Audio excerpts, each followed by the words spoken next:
Anteriormente se me olvidó un capítulo importante. El día 13 de junio de 1935, a las 2 de la mañana, se presentó en mi casa la policía.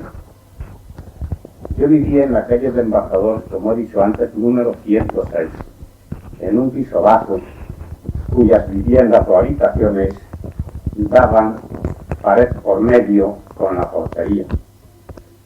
Cuando abrieron el portal, el sereno que acompañaba a la policía llamó en la portería y al contestarle preguntaron dónde vivía yo. Preguntó el portero quién era y entonces contestaron que era la policía.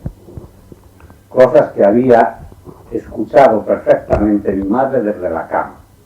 Acto seguido se apeó de la cama, fue a buscar debajo de la mía una rejilla del tamaño de una caja de zapatos, en la cual sabía ella que yo conservaba cosas comprometidas. En aquellos momentos, allí en aquella cajita o arquita, se encontraba una pistola del 9 corto y 2 cargadores de munición, entre otras cosas también comprometidas. Cogió aquella arca, la envolvió en una tortilla negra y la arrojó por la ventana del comedor a un tejado que estaría aproximadamente 1,5 metros más bajo de la ventana y que daba a unos almacenes de la calle de atrás. Cuando entró la policía en mi casa, preguntando por mí, yo me desperté. Intenté tirarme de la cama para vestirme y uno de los agentes dijo, no te molestes, no hace falta que te vistas. A lo mejor no es necesario que vengas con nosotros. Pero empezaron a hacer un registro por la casa y yo me vestí. Antes de que me diera tiempo, cogieron una americana mía que había colgada en una percha de la alcoba y en uno de los bolsillos encontraron el sello de la Federación Local de Sindicatos de Madrid y el sello del Comité Regional de Juventudes Libertarias. Yo me parece que relataba antes el hecho de que en aquellos momentos, es decir, a raíz del movimiento de octubre del 34, como consecuencia de la represión sufrida en nuestro movimiento, concurrieron en mi persona los cargos de secretario de la Federación Local de Sindicatos, secretario de la Federación Local de Grupos Anarquistas, FAI, de Madrid, y secretario de la Federación Local de Juventudes Libertarias. No era secretario de la Federación Local de Juventudes Libertarias, sino del Comité Regional del Centro de Juventudes Libertarias. Los 2 sellos que la policía cogió en el bolsillo de mi americana eran de la Federación Local de Sindicatos y del Comité Regional de Juventudes Libertarias. Cuando el inspector Benito Poveda vio aquellos sellos, me dijo, sí, ya tienes que vestirte, que nos tienes que acompañar. Hicieron un registro exhaustivo por toda la casa, pero no encontraron otra cosa que aquello. Me subieron al coche y recuerdo que al subir a él, Benito Poveda le dijo a Sereno, no comente usted con nadie esta detención porque no se trata de ningún malhechor. Seguimos para la Dirección de Seguridad, que estaba entonces en la calle de las Infantas, y allí, pues, me hicieron la ficha. Me preguntaron que de qué dónde procedían aquellos sellos, que cómo es que yo tenía aquellos 2 sellos en mi poder. Mi explicación, pues sencilla. Yo no estaba fichado, yo no tenía antecedentes de la policía. Era muy difícil para la policía comprender que en una misma persona, y más de la inexperiencia mía, que no estaba fichado y demás, pudiera darse la circunstancia de que fuera secretario del Comité Regional de Juventudes Libertarias y de la Federación Local de Sindicatos. Entonces yo dije que la noche anterior un compañero en el centro de la CNT, marchar yo para casa, me dio aquellos sellos diciéndome que se los guardara, que él se iba a ir al cine aquella noche y que no quería llevarlos encima de la ropa por si al salir del cine y marchar para su casa, que vivía por Tetuán de las Victorias, la policía le cacheaba y le encontraba aquellos sellos. Esa es la explicación que di, y que por aquellas circunstancias se encontraban aquellos sellos en mi poder. Con aquella declaración bajé a los calabozos, volvieron a interrogarme 2 o 3 veces más, pero en síntesis la declaración fundamental mía residía en aquello. Recuerdo que en aquel calabozo de la Dirección de Seguridad había otros chicos de la Juventud Comunista. Y a la mañana siguiente, uno de los inspectores bajó por allí con un grupo de policías que me supongo que estaban en la escuela para ir habituándolos a ver a los, como ellos llamaban, delincuentes. Y al presentarme a mí, aquel policía dijo: este es oro molido. Yo no sé si se refería a que yo era un delincuente muy fino, delincuente para ellos, o a lo que se refería. También ocurrió que en aquel calabozo que yo estaba había un grupo de chicos jóvenes comunistas que les ocurría igual que a mí. Era la primera vez que habían sido detenidos. Ellos estaban también lo mismo que yo, como se dice en el argot de las prisiones, estaban en negativa, es decir, ninguno de ellos había declarado lo que eran.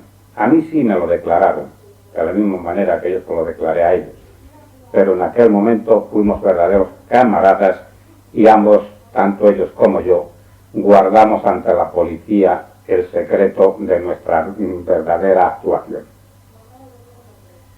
A las 72 horas, antes de cumplirse las 72 horas, me sacaron de la Dirección General de Seguridad y me llevaron a la prisión Modelo. Cuando llegué a la cárcel, pude saber a qué obedecía aquella detención mía. El hecho es el siguiente. La misma tarde del día 13 de junio, el Benito Poveda, el policía este, y otro agente estaban haciendo una ronda de vigilancia por la calle del Amparo, Mesón de Paredes y Encomienda. Estaban persiguiendo o vigilando a los delincuentes comunes, es decir, más que nada a los carteristas. Y les llamó la atención ver por allí a un individuo con una máquina de escribir al hombro. No le conocían, pero le vieron algo raro. Este hombre caminaba mirando para todos los sitios y entonces le abordaron para preguntarle quién era y a dónde iba con aquella máquina.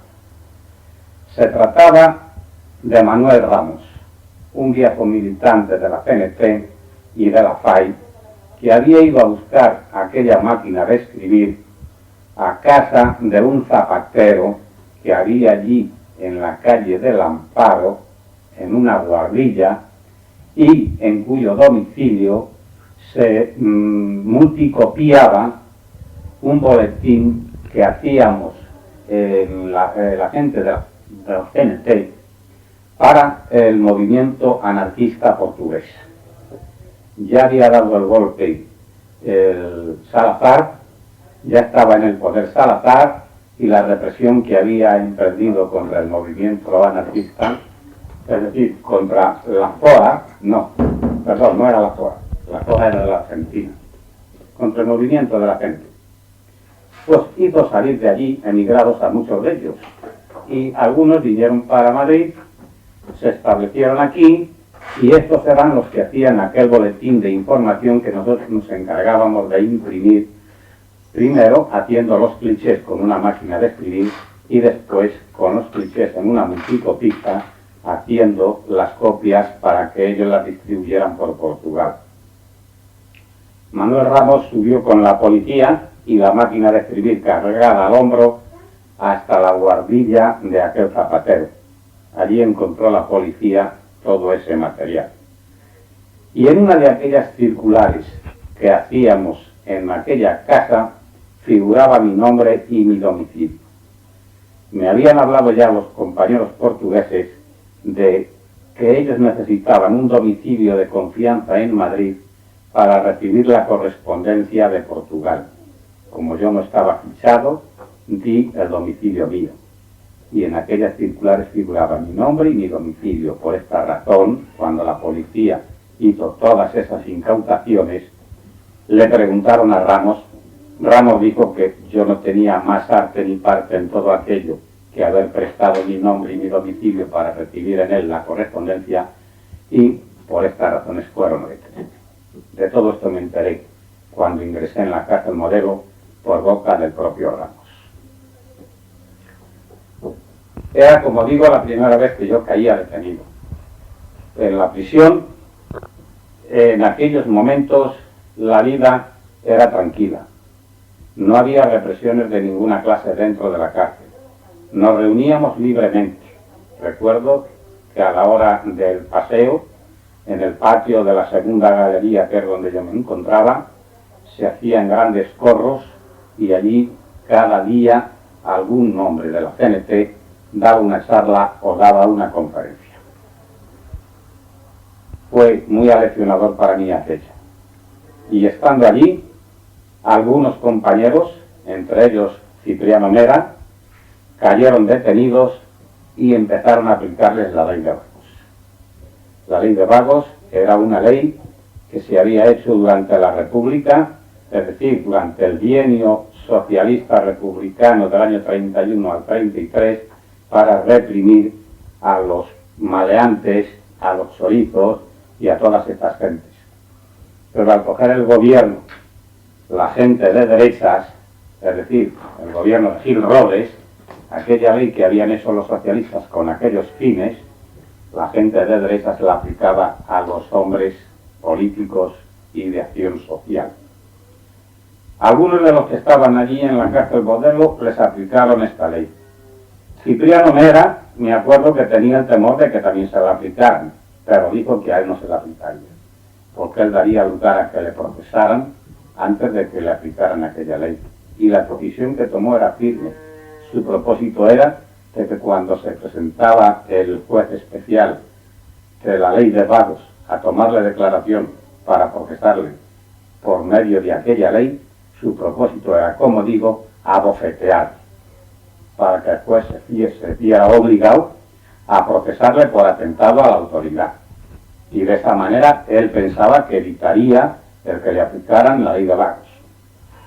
No hubo lugar a ello, porque no se la intentaron aplicar, a pesar de que quedó allí bastantes meses detenido gubernativo.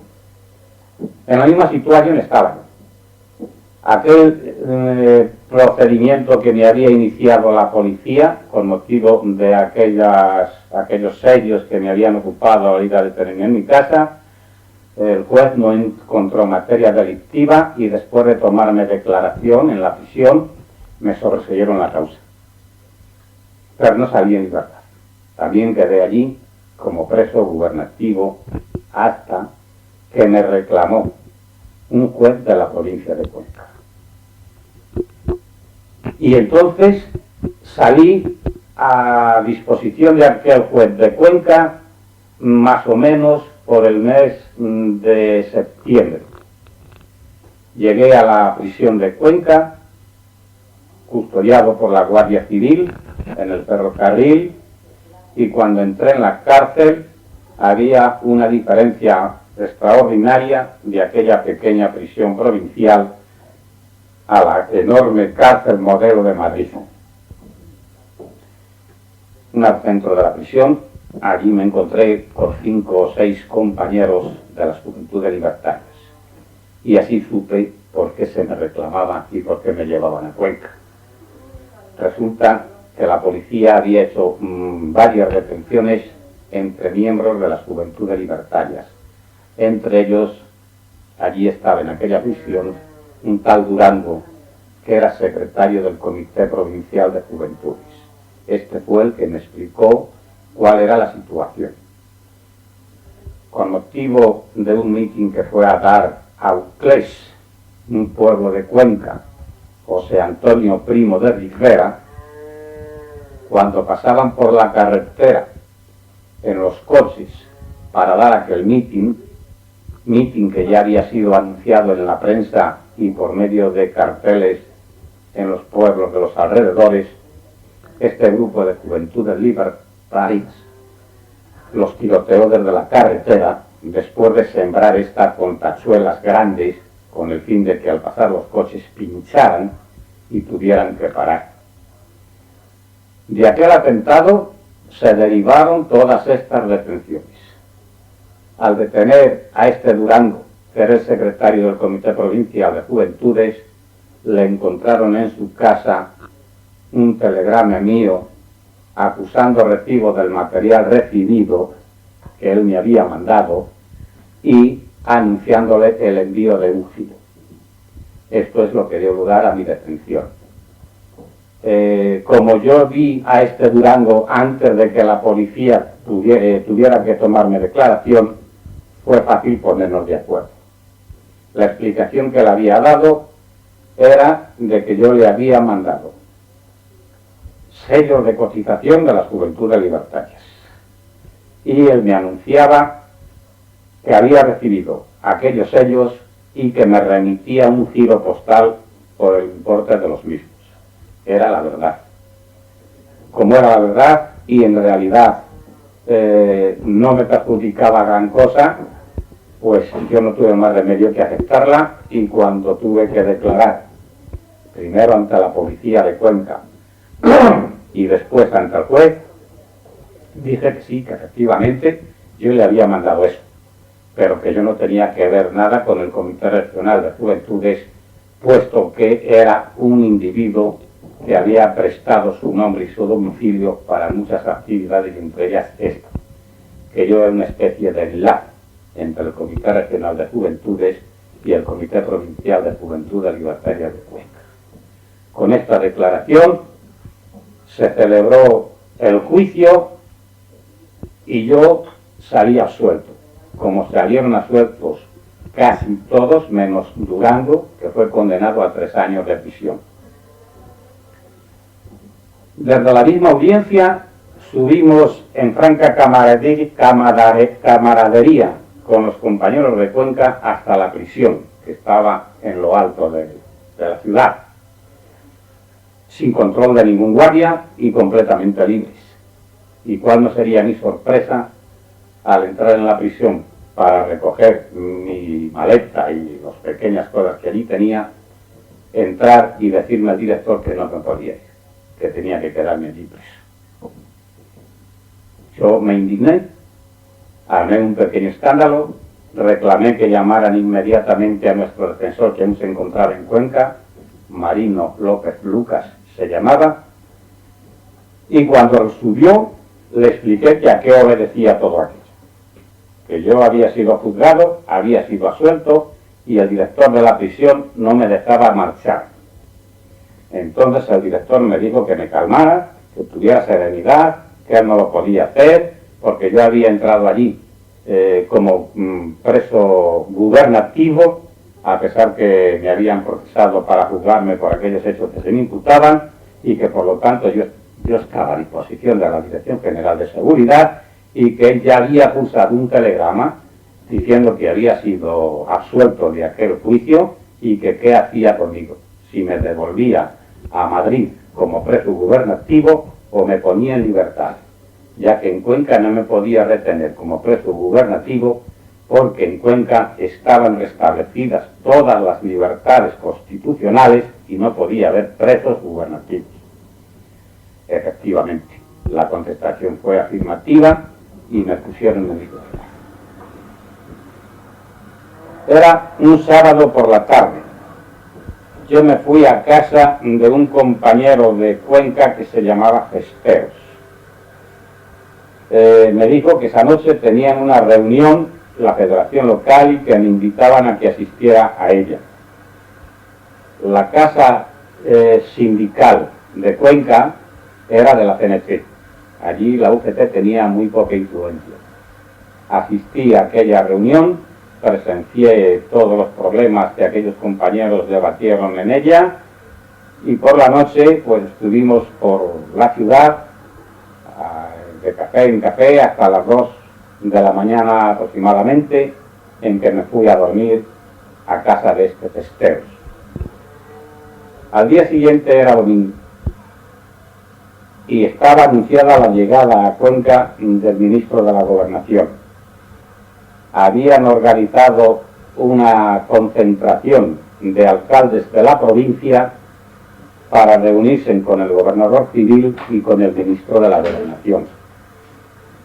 Por eso, antes de salir de la casa de Cesteros, se presentó en aquel domicilio la policía de Cuenca preguntando por mí. Hice acto de presencia y su única preocupación era saber cuándo me marchaba de Cuenca.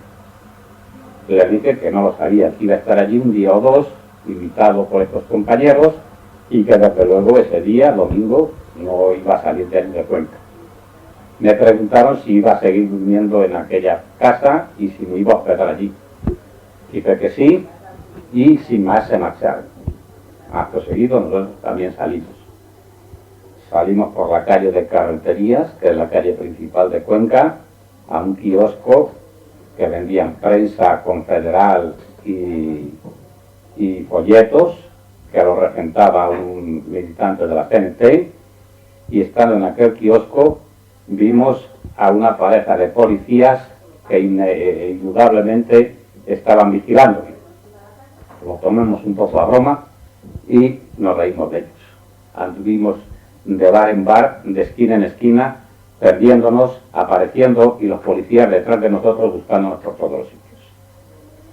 A la mañana siguiente, a las 8 de la mañana, se presentó la policía en casa de Cesteros a por mí, para llevarme a la estación y que me viniera para Madrid. Yo dije que no podía venirme para Madrid si no me pagaban el billete, porque no tenía dinero. No era verdad, porque lo que quería era dar pretextos para no venir controlado por la policía. Entonces me llevaron a la jefatura y desde allí el jefe de policía de Cuenca mandó a buscar un billete para el coche de línea que salía al mediodía aproximadamente de Cuenca para Madrid. Y ya no me soltaron. De la Dirección de Seguridad, 2 policías me acompañaron hasta el coche de línea y allí estuvieron. El coche de línea se llamaba el autocar, y allí estuvieron conmigo hasta que arrancó el coche. Le dieron al cobrador del coche el billete mío y le recomendaron que no me dejara apearme hasta llegar a Madrid. De esta manera, sin poder despedirme de los compañeros de Cuenca, salí para Madrid. Pero como yo estaba temeroso de que en Madrid, que no existía la ley de excepción, cuando entrara fuera detenido y me volvieran a aplicar la condición de preso gubernativo, me apeé del autocar en el puente de Vallecas.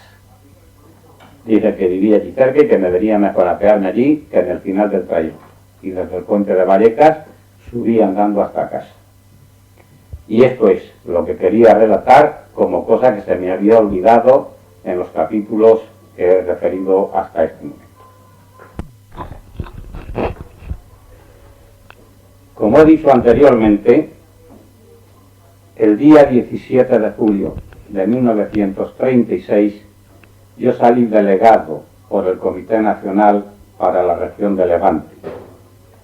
Y también he dicho que las instrucciones que yo llevaba eran claras y concretas, es decir, eran las mismas que habían llevado todos los delegados que salieron para las distintas regiones. Ante la sublevación militar fascista, la CNT había tomado la decisión de declarar la huelga general revolucionaria. Que se tratara en todas las regiones de ponerse de acuerdo con la Unión General de Trabajadores para declarar conjuntamente estas huelgas, pero que en los casos en que la Unión General de Trabajadores se negara o anduviera un tanto remisa, que la CNT no vacilara, que lo hiciera solo. Así, en el tren de la noche del 17 de julio, llegué a Valencia por la mañana y me fui derecho al domicilio del secretario de la Federación Local de Sindicatos de Valencia. El Comité Nacional me había dado la dirección del secretario de la Federación Local y la dirección del secretario del Comité Regional. Con motivo de la escisión que se había producido en el seno de la CNT entre el llamado treintismo y el sector ortodoxo del anarcosindicalismo. En Valencia tenía mucha influencia el treintismo y el comité regional no encontró en la capital de Levante ambiente ni accesiones suficientes para constituirse y se tuvo que constituir en Alcoy. En aquellos momentos, a pesar de que ya se había celebrado el Congreso de Zaragoza y a pesar de que en aquel Congreso se había dado por liquidado el problema de los treintistas, todavía no se había producido, de hecho, el reajuste de las incorporaciones de todas las secciones o grupos o sindicatos, ni tampoco se había procedido al nombramiento de los comités ortodoxos por las dos fracciones antiguas, y el comité regional seguía residiendo en Alcoy por estas razones. Me personé en el domicilio del secretario de la Federación Local. Serían aproximadamente las 8, 9 de la mañana. Este hombre estaba en cama.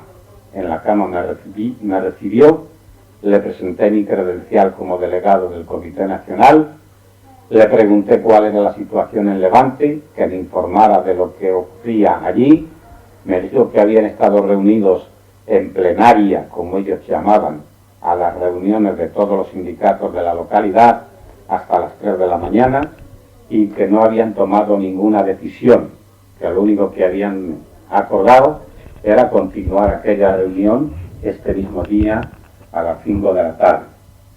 Que en Valencia no pasaba nada, que la situación era más que nada de nervios, que lo único que ocurría es que se hablaba de un cuartel de artillería que estaba sublevado pero sin salir de su recinto, que ellos habían montado unos piquetes de militantes de la CNT para vigilar aquello, que el gobernador civil estaba en relación con todas las fuerzas políticas y sindicales y que estaba en plan de plena colaboración y que no había más. Yo le dije que llevaba la orden del Comité Nacional de declarar la huelga general revolucionaria porque la sublevación era ya evidente. Que trataran de ponerse de acuerdo con los compañeros de la UGT y que se hiciera todo lo posible por declarar aquella huelga conjuntamente las dos organizaciones. Pero que si la UGT ponía obstáculos o era remisa o quería dar dilaciones, que la CNT no vacilara en hacerlo exclusivamente por su cuenta. Me dijo que bien, que eso no corría tanta prisa, que la situación no era tan acuciante, que por la tarde cuando se volvieran a reunir él daría cuenta de mi presencia allí y de las proposiciones que traía del Comité Nacional y que ya vería lo que decidía. Me dio muy mala impresión, pues para mí muy desmoralizadora la actitud de aquel compañero, de tal manera que me indigné por su parsimonia, por su frialdad y por ver que no tomaba en serio, por lo menos según yo consideraba que debía de tomar las instrucciones que yo llevaba ante la gravedad del problema, y me marché. Al bajar a la calle, en la puerta de esta casa había un grupo de 3 o 4 chicos jóvenes. Me dio la impresión de que eran de la Juventud de Libertades. Y así se lo pregunté a ellos. Me dijeron que sí, que efectivamente eran de las Juventudes Libertarias. Yo les dije que también yo pertenecía a las Juventudes Libertarias y que había sido secretario del Comité Regional del Centro y que en esos momentos pertenecía al Comité Nacional de la CNT y me encontraba en Valencia como delegado de dicho Comité Nacional para dar las instrucciones que el Comité Nacional había transmitido a todas las regiones. Les mostré la credencial para convencerles de la verdad y les di cuenta de la entrevista que acababa de tener con el secretario de la Federación Local de Sindicatos. Les dije que aquel hombre no me convencía. Era un hombre que tomaba con demasiada tranquilidad la situación y que yo tenía que ir inmediatamente al COI a ver al Comité Regional, que era la misión que yo llevaba. Entonces les pedí que me ayudaran para ir al COI, me dijeron que no había trenes hasta por la tarde, Yo no podía esperar a la tarde para ir en un tren y les dije si alguno de ellos no tenía medios para hacernos con un coche, lavo como fuera, para ir al coche. Entonces uno de ellos me dijo, vente conmigo. Me llevó a un lugar, tiró de un cierre para arriba y en el interior había un magnífico coche. Me enteré entonces que este muchacho era chofer de ese coche, que era un coche particular, no sé de quién. Sacó el coche, fuimos al Grau, lo llenamos de gasolina y es la primera vez que yo empleé el procedimiento de comprar o de cargar una cosa y no pagar. Le dijimos al empleado de la gasolinera que ya le abonaría a la Revolución el importe de aquella gasolina, que nosotros no teníamos dinero ni podíamos pararnos a buscarlo para pagarle aquello. Se quedó perplejo, pero nosotros salimos andando con el coche para Alicante.